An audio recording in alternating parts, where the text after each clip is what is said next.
Traoré est l'un des noms d'Afrique de l'Ouest les plus importants. C'est un nom d'origine malinké. Beaucoup de gens l'ignorent, mais les Dembélé appartiennent également au clan des Traoré. Ils ne forment en réalité qu'une seule et même tribu. Les femmes du clan Traoré et Dembélé sont d'ailleurs appelées Dansira. Le nom Traoré, à l'origine Tarawele, recèle une signification profonde liée à l'histoire et aux valeurs de ce clan. La théorie la plus répandue fait référence à Touraman Koroba, un guerrier légendaire qui, après une retraite bien méritée, fut rappelé pour défendre le Mandé face à une armée ennemie. Ao Bemba Tara Wele Ka Keleban. Ils ont appelé votre ancêtre pour vaincre l'armée ennemie. Cette phrase prononcée par les griots témoigne de la reconnaissance du peuple envers ce héros et de l'origine du nom Traoré.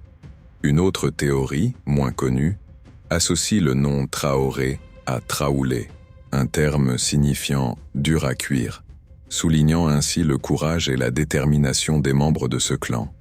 Traoré, un nom qui résonne dans les vastes savanes du Mandé, là où le soleil projette ses rayons sur une terre rouge et fertile. Un nom qui, tel un écho ancestral, se transmet de génération en génération, porteur d'une histoire riche et tumultueuse. L'histoire des Traoré s'enracine en plein cœur du Moyen-Âge, au XIIIe siècle, à l'époque où Soundiata Keïta unifie les royaumes et fonde le puissant empire du Mali. L'ancêtre le plus ancien des Traoré est Tiramakan Traoré, un général valeureux, dont le courage et la stratégie sont à la hauteur de sa loyauté envers Soundiata.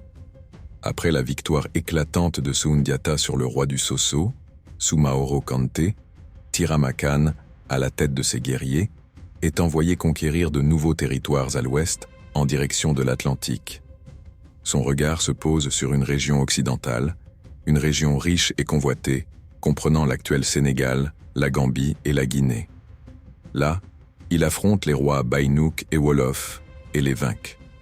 Sa suite et lui fondèrent un royaume qui portera son nom, le Kaabunké.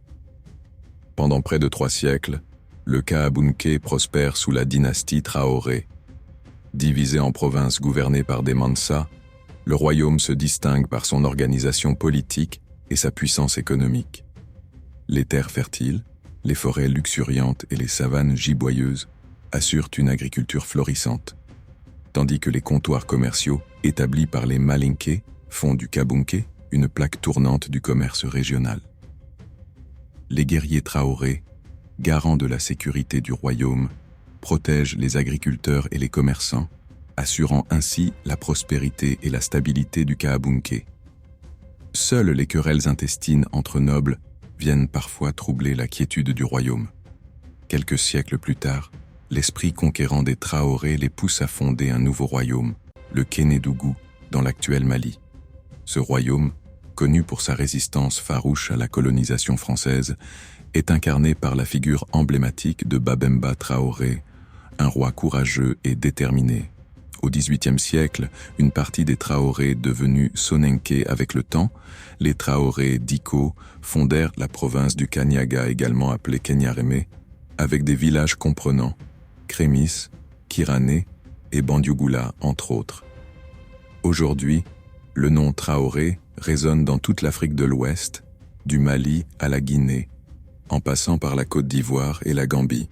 Il est porté avec fierté par des milliers de personnes, héritières d'une histoire riche et d'un héritage de valeurs, courage, loyauté, détermination et esprit de conquête.